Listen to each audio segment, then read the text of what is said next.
j'espère que vous allez bien. Je suis ravie de vous retrouver pour un nouvel épisode des Reddit Stories. Parce que oui, ça va devenir quelque chose de récurrent sur cette chaîne. J'espère que vous êtes contents. Si vous ne l'êtes pas...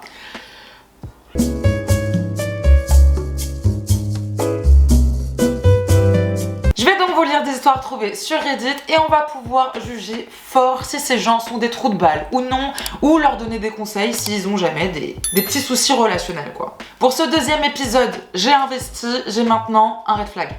Voilà. Mais j'avais bien 5 balles à dépenser pour des drapeaux rouges, donc pourquoi pas, parce que j'en ai plein. Donc au final, je vais en avoir qu'un.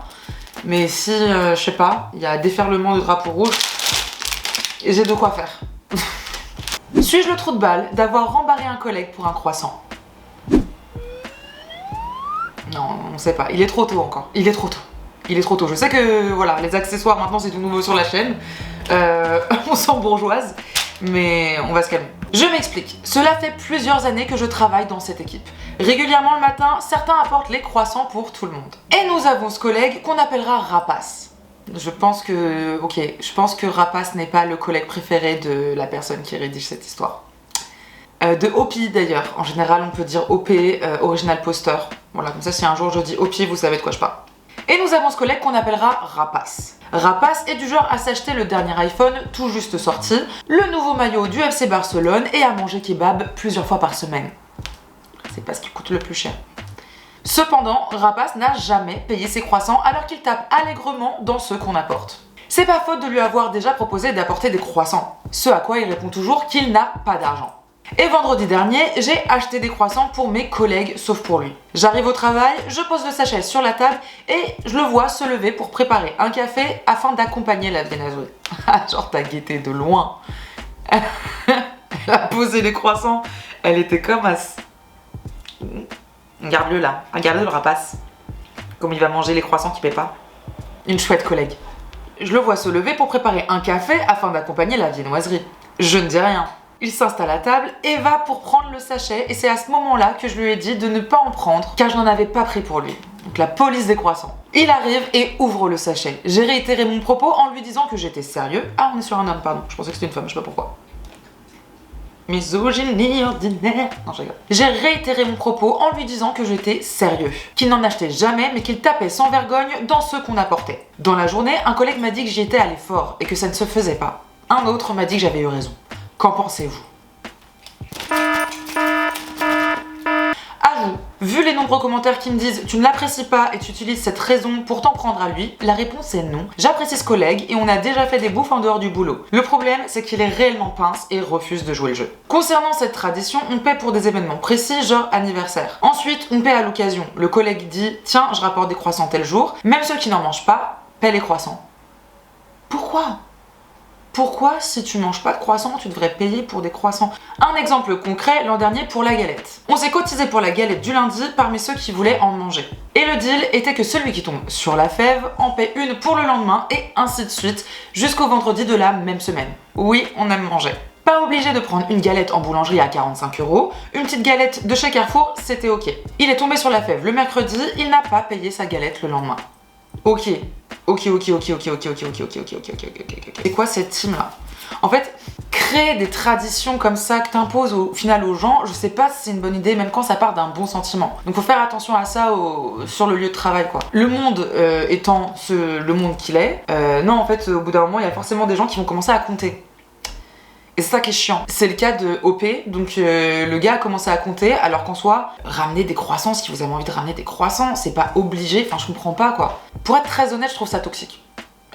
C'est bébé toxique, hein. On est sur l'échelle de la toxicité, on est sur la première marche, tu vois. Parce qu'il y a pire, voilà, il y a les on est une famille et d'autres choses que je n'évoquerai pas sur ce plateau.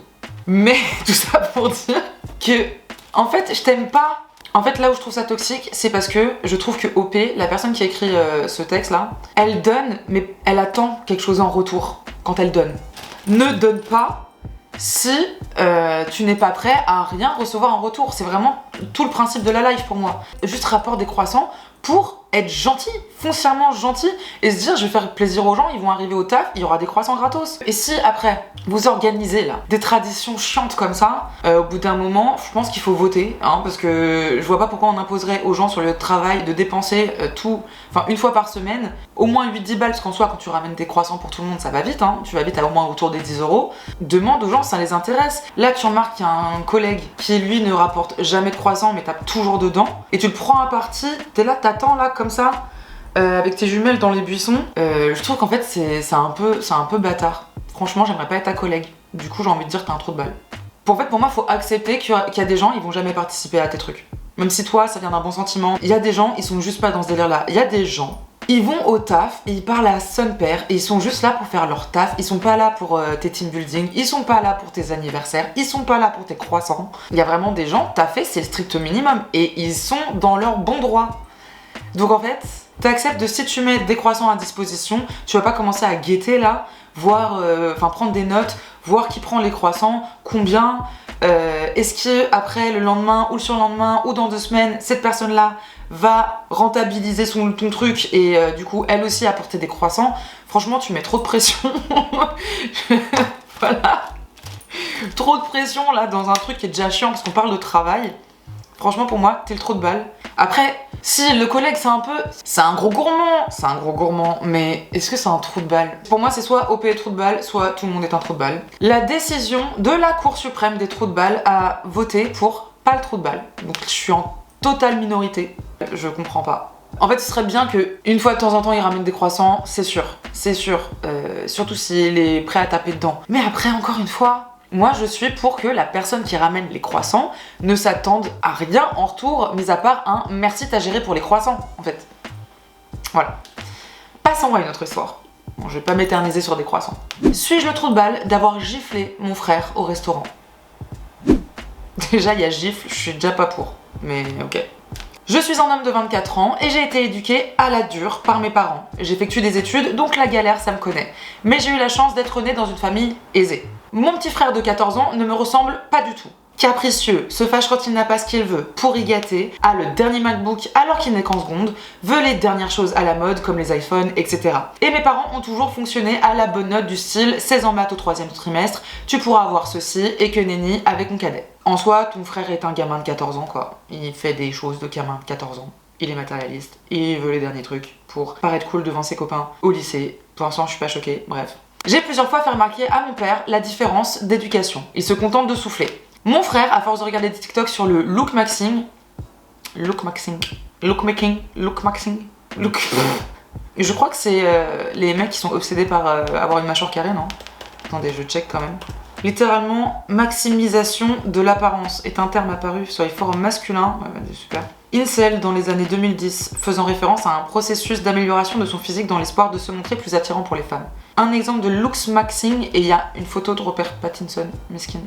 Il a rien demandé, Robert. Mon frère, à force de regarder des TikTok sur le lookmaxing, et tout ça, est devenu fou de l'hygiène. 3 crèmes de visage, des sérums, en veux-tu en voilà, etc. Parfois, il mâche une serviette pour se muscler la mâchoire. Et Mog, je ne sais pas ce que ça veut dire, je suis désolée. Et Mog. Et actuellement est à fond sur le culte du corps parfait, etc. Je ne pars plus en vacances avec mes parents depuis que j'ai 18 ans, mais à l'occasion du brevet de mon frère, sans mention, ma mère nous a offert un voyage dans le sud de l'Espagne. Nous avons donc dîné au restaurant et il a ouvert son cadeau. C'est une voiture sans permis. J'ai levé les yeux au ciel, mais bon. Et là, il jette les clés par terre devant tout le monde, y compris des Français. Il a fait quoi? Enfin bref. Y compris des Français qui donc comprenaient et a commencé à crier sur ma mère qui vient lui offrir un cadeau. Il crie sur sa mère qui vient de lui offrir un cadeau. Je pose ça là. Qu'il voulait pas ça, mais une autre babiole, donc j'ai pas franchement voulu retenir le nom. Mon sang n'a fait qu'un tour, je me suis levée et lui en ai décollé une, car je ne supportais plus son attitude de gamin pourri. Et là, calme, il a regardé ma mère avec son air de chien battu, et ma mère qui me hurle dessus devant tout le monde. Je me suis rassis et ai dit, c'est parce que tu le pourris qu'il est en train de gâcher sa vie. Bon après, calme, gâche sa vie, il a 14 ans. Ma mère m'a alors demandé si je faisais mieux que lui peut-être, et je lui ai alors répondu, une voiture sans permis avec un brevet sans mention, la prochaine fois c'est quoi? Un avion? J'aurais ramené un brevet sans mention, je pense que j'aurais pu faire une croix sur mon BSR, et que j'ai seulement eu mon BSR et un iPhone reconditionné qui avait fait tout mon bonheur à l'époque. J'ai eu mention très bien.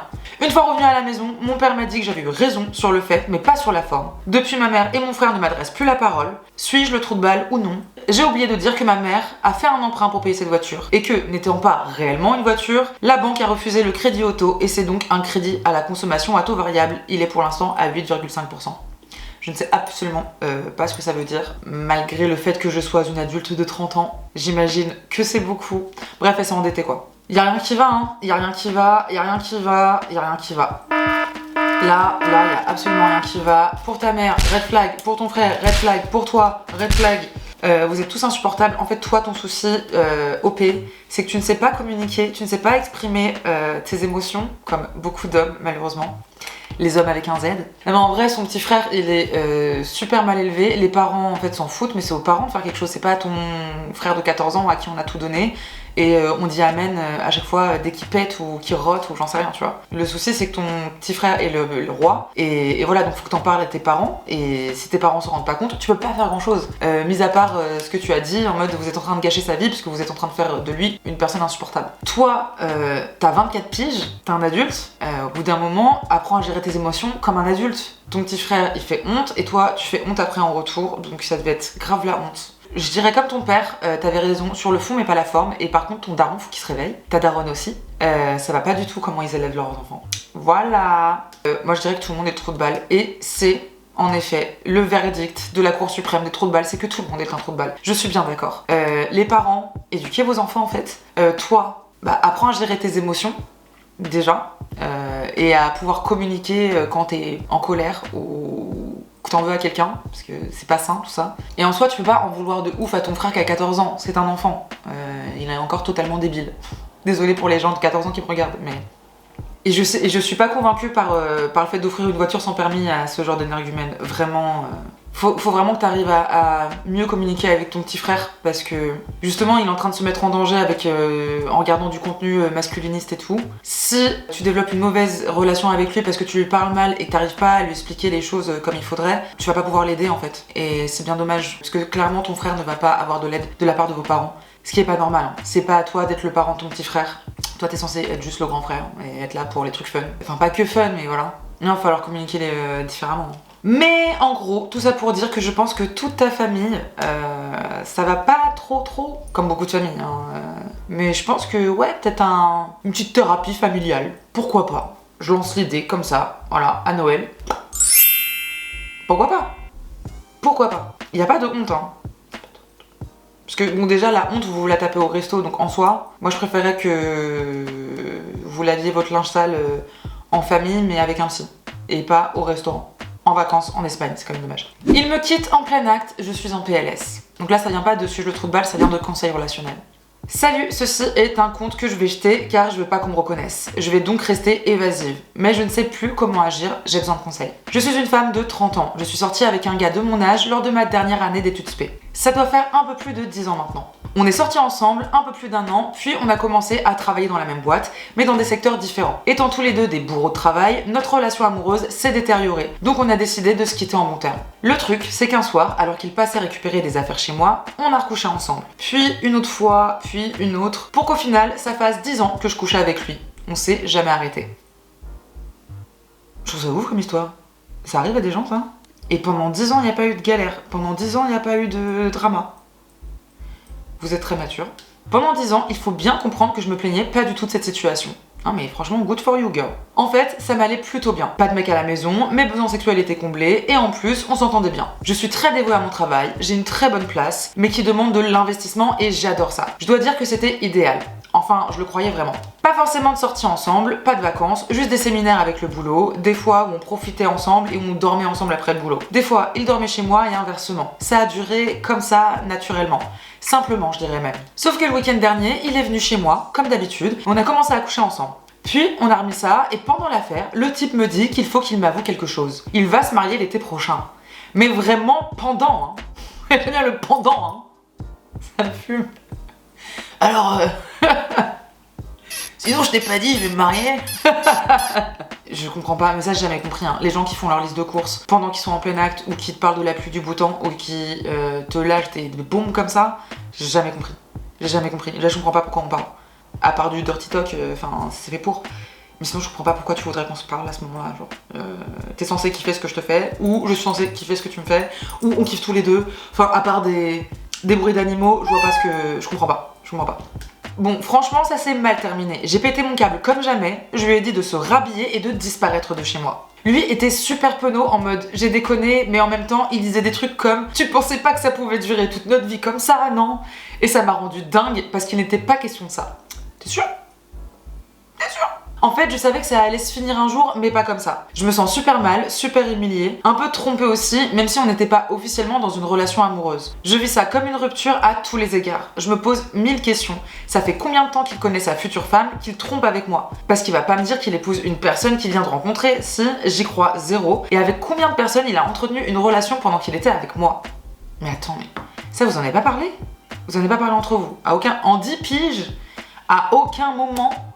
Quand vous faisiez vos sorties, vos galipettes là, il y avait un moment c'était en mode bon, est-ce qu'on est exclusif sexuellement? On peut se dire ok, j'ai bien compris qu'on n'était pas en couple, qu'on le serait pas, mais en fait, est-ce qu'on a le droit d'aller voir ailleurs sexuellement? Ça c'est un truc pour moi, ça se pose, c'est comme question. Au bout de 10 ans, au bout d'un moment, il y a besoin de savoir, parce que est-ce qu'on se protège, est-ce qu'on se protège pas? Je juge peut-être un peu vite, j'ai pas terminé le lien. En fait, toutes les questions que je me posais pas, je me les pose maintenant. Je me sens mal, idiote, alors que s'il était juste venu me dire j'ai rencontré quelqu'un et je veux qu'on arrête, j'aurais compris. J'en viens même à avoir peur pour ma santé parce qu'on se protégeait plus. Je suis sous contraception. Mais quand vous vous êtes dit viens, on arrête les capotes, viens, on arrête, je sais pas ce que vous faisiez. Là, t'as pas abordé, ça c'est pas... Là, y a pas eu question de... Parce que du coup, en fait, y a qu'avec toi que je couche, et moi, du coup, je suis prête à ce qu'on se prévienne, au moins, avant de coucher avec quelqu'un d'autre, pour, voilà, savoir que là, faut remettre... faut se reprotéger, quoi. Mais y a pas à se sentir mal et idiote, ma pauvre... Mais non, c'est... T'es tombée sur un bolos, hein, comme beaucoup. Je me sens si mal, j'ai presque vomi lundi matin, je me sens même pas le croiser tellement j'ai la haine. Ah oui, c'est vrai, elle tape avec, en plus. Franchement, je sais même pas comment ils ont fait pour tenir 10 ans en bossant ensemble sans se poser tout un tas de questions. C'est une folie, hein. Et sans que les gens remarquent, sans que ce soit un sujet, truc de ouf. Je sais pas quoi faire, merci d'avoir pris le temps de lire cette histoire de dingue, j'attends vos conseils. Mon conseil, ma chérie, c'est d'aller te faire tester. MST, IST, tu fais la totale. Tu demandes même les trucs qui sont pas dans le bilan complet, parce que sachez qu'il faut demander des trucs des fois bien précis, parce que des fois dans les bilans complets, il n'y a pas toutes les IST de la terre entière, et de ne plus jamais revoir ce mec en fait, je lui ferai plus confiance. Parce que même s'il te devait rien, parce que vous étiez pas en couple, il te devait au moins de te le dire, écoute, tu n'es pas mon unique partenaire sexuel, et du coup, faut qu'on se protège, ou voilà, faut qu'on parle ensemble de contraception, de comment ça se passe, de comment on se protège toi et moi. Ça, en fait, c'est la base en fait. C'est si tu respectes l'autre, tu lui dis. Et puis voilà, parce que franchement, OP a l'air d'être une meuf ultra ouverte et pas jalouse sur le sujet en fait. J'ai l'impression que s'il lui avait dit j'ai rencontré quelqu'un, elle aurait accepté. Mais j'ai aussi l'impression qu'elle aurait bien pris la discussion de écoute, tu n'es pas la seule fille avec qui j'ai des rapports sexuels. Il y a aussi cette fille là que je viens de rencontrer, voilà, rien de sérieux, mais je couche aussi avec elle. Mais j'ai envie de continuer à coucher avec toi. Qu'est-ce que t'en penses? Comment ça se passe du coup? C'est pour ça que je garde des capotes. C'est pour ça que ceci. C'est pour ça que... Donc c'était à lui de faire ça, c'est pas à toi. Donc toi tu y es pour rien déjà. Et ma pauvre, je pense vraiment... Mais quel bâtard, ça veut dire attends, parce qu'attends. Ça fait 10 piges. Là où j'aime pas être ce genre de personne, tu sais, pour moi c'est un peu OP la victime et j'aime pas blâmer les victimes. Là, les seules questions que j'ai, c'est mais comment à aucun moment en 10 ans le sujet soit pas venu sur la table de est-ce qu'on est exclusif sexuellement? Parce que du coup ça veut dire que OP ça fait 10 ans qu'elle ne couche qu'avec lui. Si je comprends bien, c'est qu'elle ne couche qu'avec ce mec-là. Et elle ne sort avec personne depuis 10 ans. Genre. Déjà force, parce que bon après ça lui allait, donc ok. Mais genre le gars, combien de fois en fait? Combien de fois est-ce qu'en 10 ans c'était wouh, let's go? Genre est-ce que sur ces 10 ans il y a eu pendant 5 ans je couche avec tout ce qui bouge?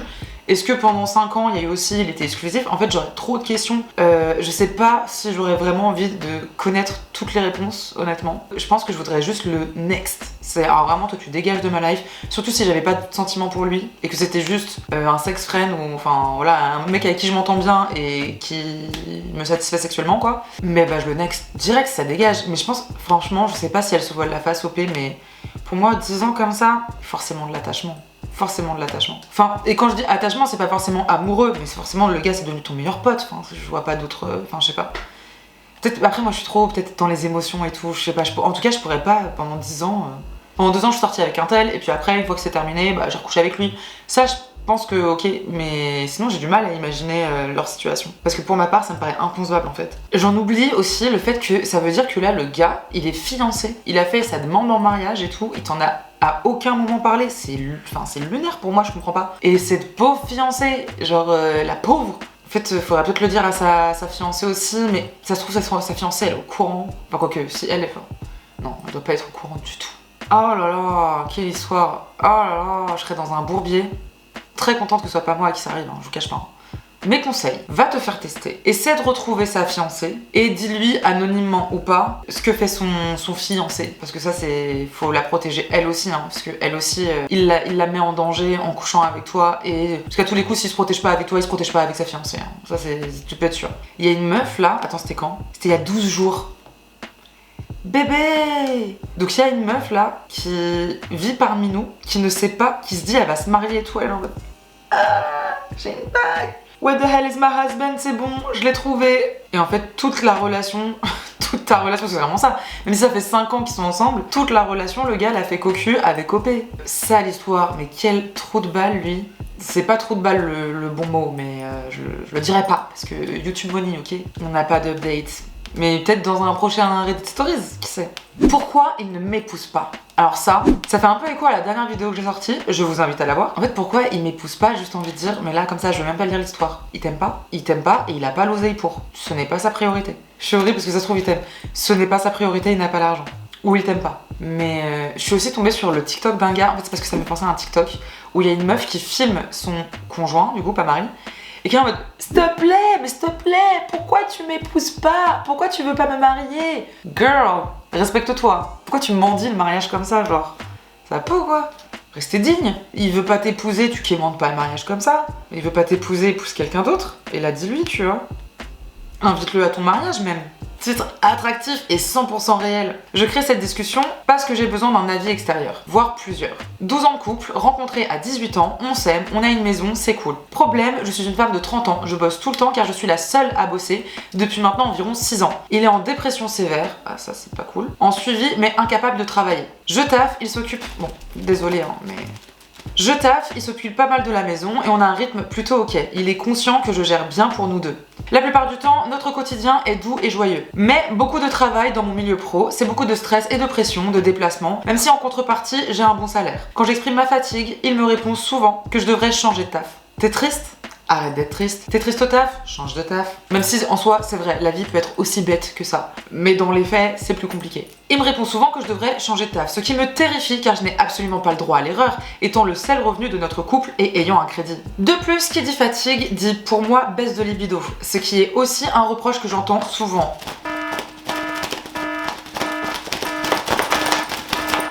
Voilà. Ça fait déjà 3 fois je crois, hein. C'est déjà beaucoup trop. Nous avons fêté récemment un anniversaire de couple, je m'attendais à une demande en mariage, mais rien. Tu es le seul revenu de ce foyer, pourquoi tu t'attends à ce qu'il te demande en mariage en fait? Avec quel argent il va acheter la bague? Avec quel argent vous payez le mariage?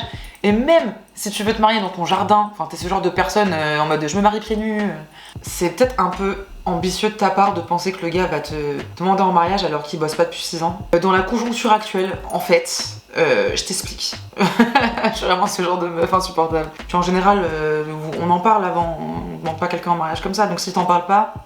Il n'aime pas les fêtes, voire des gens le stressent. Il n'aime pas spécialement les enfants et la plupart des projets que nous avons sont centrés sur notre maison uniquement. Je commence à me sentir à l'étroit dans cette relation. Soyons clairs, je l'aime absolument, très fort et depuis longtemps maintenant. Mais avec tous mes efforts, avec le temps qui passe, de plus en plus, j'ai besoin d'avoir des discussions sérieuses sur l'avenir et ce sont des sujets terribles pour lui, qui le poussent au fond de ses pensées pendant des heures. Dans les années qui viennent, j'aimerais avoir un enfant et pouvoir me reposer sur lui un peu pour profiter de ce moment. Je ne vois pas ce moment venir et je ne sais pas quoi faire. Si vous avez vécu quelque chose de similaire, ça m'intéresse. Comment rester à l'écoute et empathique dans une relation avec une personne très dépressive, terrifiée par le changement? Merci si vous avez pris le temps de lire, de répondre, bye. Alors j'ai jamais connu ça parce que moi ma plus longue relation c'est 2 ans et demi. Hein. Mais et on va peut-être se rendre compte de pourquoi, parce que moi j'allais commencer par écoute, je pense que vous n'êtes pas compatibles. Et je pense que vous devrez vous arrêter là avant que tu ne perdes encore plus de ton temps avec cette personne. Parce que t'as déjà 30 ans. Et si tu veux des bébés et tout ça là, enfin là tu risques d'attendre encore 6 ans, imaginons 7 ans, va savoir combien de temps, jusqu'à ce qu'en fait le gars te dise mais en fait je ne veux toujours pas d'enfant, je ne veux toujours pas me marier. Par contre je suis chaud de refaire la terrasse de la maison. En fait là j'ai l'impression que vos projets sont tellement peu compatibles et pas alignés. Faut remettre tout son couple en question pour moi. Après, le gars souffre, il est en dépression, mais ça fait 6 ans qu'il est en dépression. Je pense qu'il faut qu'il change de traitement, s'il a un traitement. Je pense qu'il faut qu'il change de médecin, s'il voit le même médecin depuis 6 ans et que ça fait 6 ans qu'il est en DEP continu, il est pas accompagné comme il faudrait, je pense. Je sais pas, après, je suis pas experte sur le sujet. Enfin, qu'il y ait des hauts, qu'il y ait des bas, mais si c'est tout le temps des bas depuis 6 ans, c'est pas normal. Là, faut aller voir la bonne personne, le bon professionnel de santé, et pour trouver un bon traitement. Après, on n'en sait pas plus sur la situation de ce gars vis-à-vis de sa maladie. Mais lui te reproche ta faible libido, enfin c'est lunaire. Et puis j'ai envie de te dire, c'est un peu normal aussi qu'il te demande pas en mariage. Il aime pas voir les gens, il aime pas les fêtes. Un mariage, c'est une fête avec beaucoup de gens. Donc je vois pas pourquoi il s'infligerait ça, tu vois, s'il aime pas ça. Tu souhaites clairement des choses que cette personne ne peut pas t'apporter. Pour moi, tu dois avoir une vraie discussion avec lui et une discussion où tu lui dis écoute, moi, dans un futur proche, j'ai besoin d'être mère, j'ai besoin d'être ton épouse, enfin d'être ta femme. Et si tu n'es pas prêt à m'apporter tout ça, bah là, je pense qu'il faudra le quitter, quoi. Tout simplement. Et si t'as un crédit, une maison, bah vendez la maison, en fait. Ne te sens pas pris au piège et prisonnière parce que vous avez une maison ensemble. Et là où ça va être tendu, si tu décides vraiment de le quitter, parce que comme lui n'a pas de revenus et tout, j'espère que vous l'avez acheté à deux, cette maison, et que du coup, chacun prend sa part et il n'y a pas de galère. Mais si en plus, du coup, il joue sur la culpabilité de « Ah mais en plus, si tu me quittes, tu me mets à la rue et tout, enfin je vais vivre dehors, enfin... » On n'y est pas, hein. Moi, désolée, mon conseil, c'est assure-toi que vous êtes raccord sur tes projets de vie, que tu ne perds pas plus de temps que ça, si tu tiens vraiment à ces projets, parce que lui, si lui t'apporte pas ça, là faut que tu passes à autre chose. Faut pas attendre qu'il change, parce qu'il ne changera pas, je pense. Ou c'est un pari trop risqué à prendre. Vu ton âge, t'as 30 piges, encore t'aurais peut-être 18 ans, je te dirais ouais vas-y, attends, peut-être que quand il aura 25, il changera d'avis. Là, vous avez tous les deux la trentaine, j'ai l'impression. Donc en fait, il y a déjà, soit vous vous occupez de sa dépression, parce que je pense qu'il n'y a que comme ça, ou là il pourra trouver un taf, là il pourra peut-être commencer à avoir d'autres projets avec toi, mais sinon ça semble ultra compliqué, enfin vous avez pas l'air compatible en termes de projet en tout cas, et de comment vous voyez votre futur plus ou moins proche. Donc ça pue, mais il faut juste avoir une discussion avec lui, j'imagine. Suis-je la trou de balle de vouloir nommer ma fille Manon? C'est le même prénom que tout le monde, mais je vois pas en quoi ça te ferait de toi le trou de balle. Tout le monde s'appelle Manon. Tout le monde est lesbienne, Marina. Moi-même, j'en connais genre 4. C'est un très joli prénom, et c'est pour ça qu'il y en a autant. Je tiens à le souligner quand même. Bonjour à tous. Je m'excuse pour des erreurs d'orthographe, j'écris ce post sur mon portable. Mon mari, un homme de 39 ans, et moi-même, une femme de 34 ans, ont reçu la très bonne nouvelle qu'on va devenir parents. Hey! Hey, congrats! Suite à mon infertilité, nous avons parcouru un long trajet pour pouvoir adopter un enfant. Ah bah encore plus félicitations. Bravo. Depuis un mois, nous sommes au courant du fait qu'on va avoir une petite fille. Notre fille est née en France, mais avec des parents biologiques qui ont la nationalité marocaine. C'est une adoption fermée, les parents ont résigné leur droit à l'enfant. On a déjà vu des photos et nous sommes complètement folles de cette petite fille. Mon mari et moi sommes français. Et vraiment 100% français. Je suis blonde aux yeux bleus et idem pour mon mari. Mon mari et moi, on est français, on est 100% français. Vous êtes pas de la viande, déjà. Et vraiment 100% français, je suis blonde aux yeux bleus, idem pour mon mari. Alors, je me dois de préciser que quand on est 100% français, on n'est pas forcément blond aux yeux bleus et que être blond aux yeux bleus ne veut pas forcément dire qu'on est 100% français. Voilà, je me devais juste de repréciser ces bases. On a des noms très français, on vient de familles très françaises. Allez, redis encore une fois que t'es très française, s'il te plaît, Marine. Après, c'est parce que je suis une femme racisée, mais enfin que je... Mais what is les bails? Et au cas où on n'aurait pas compris, ils sont très français. France de France, hein. Pas français de d'autres France. France de la vraie France, pure souche. À ça de me dire que OP, elle a la fleur de lys et le drapeau français à côté de son nom sur Instagram. Bref. Tout ça pour dire que, depuis toujours, je savais que si j'avais une fille, elle allait s'appeler Manon. J'adore ce prénom, mon mari a toujours été d'accord. Notre fille a pour le moment un nom maghrébin, Nour. Ce qui n'est pas le vrai nom, je l'utilise comme exemple. C'est un beau nom et on veut absolument le changer vers Manon.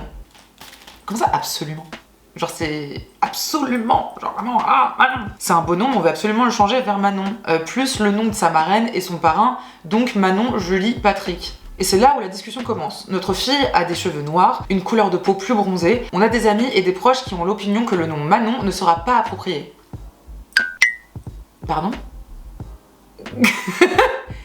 Enfin bon, après, moi, je m'appelle Marianne. En fait, je vois pas pourquoi le fait que je sois métisse, je pourrais pas m'appeler Marianne. Tout comme le fait qu'une personne d'origine arabe peut totalement s'appeler Manon, François, Roméo ou Michael. Tu vois, on a le prénom qu'on veut, quoi. Aussi, car soi-disant, on effacerait sa culture et nationalité d'origine. C'est pas du tout notre but. Ça, je peux plus l'entendre. Il y a 2 jours, j'ai eu une conversation particulièrement désagréable avec une amie d'origine marocaine qui m'a dit que ça ne se fait pas de complètement effacer les origines et que ça l'embêtera plus tard et qu'en gros, nous sommes des trous de balle. Edith, je précise qu'elle a 4 mois. Edith 2, je viens de me rendre compte que c'est pas du tout courant de donner le nom de parrain aussi, vu que mon mari et moi, on a vu... Hein?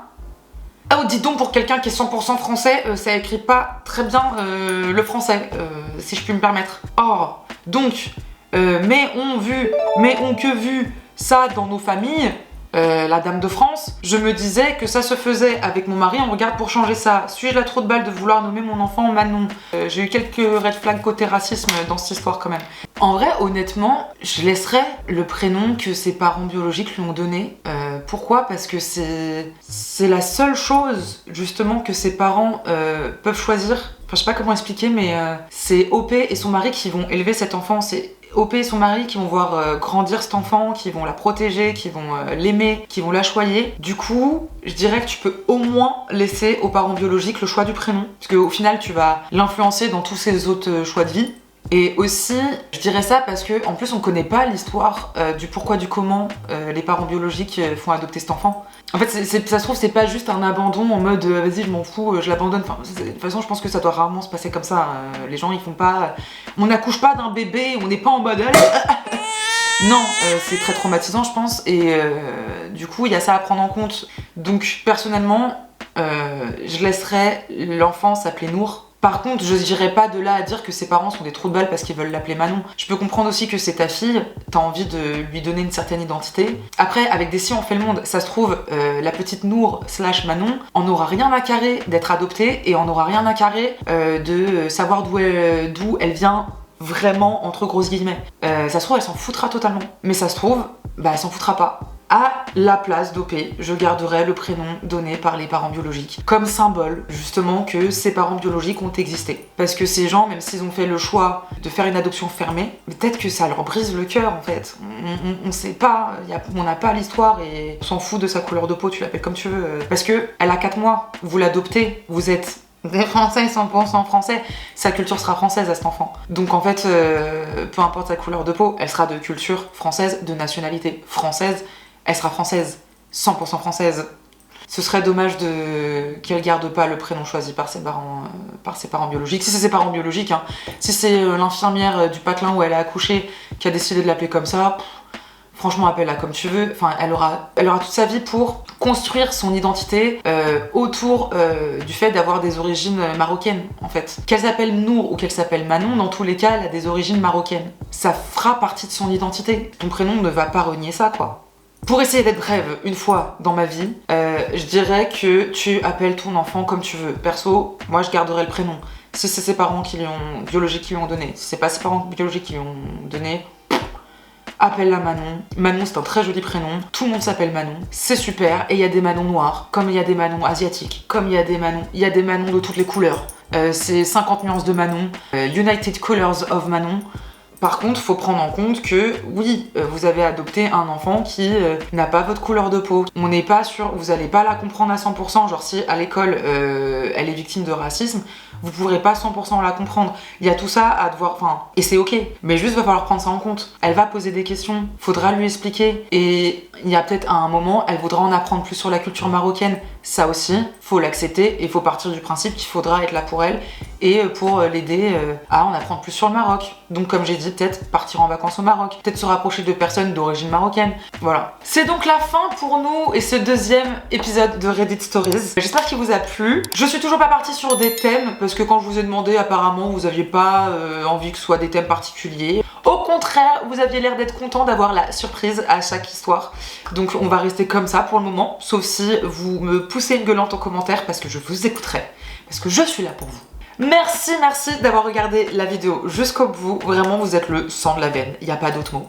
Je vous dis à la prochaine vidéo. D'ici là, prenez bien soin de vous, prenez bien soin de ceux que vous aimez. Et ciao!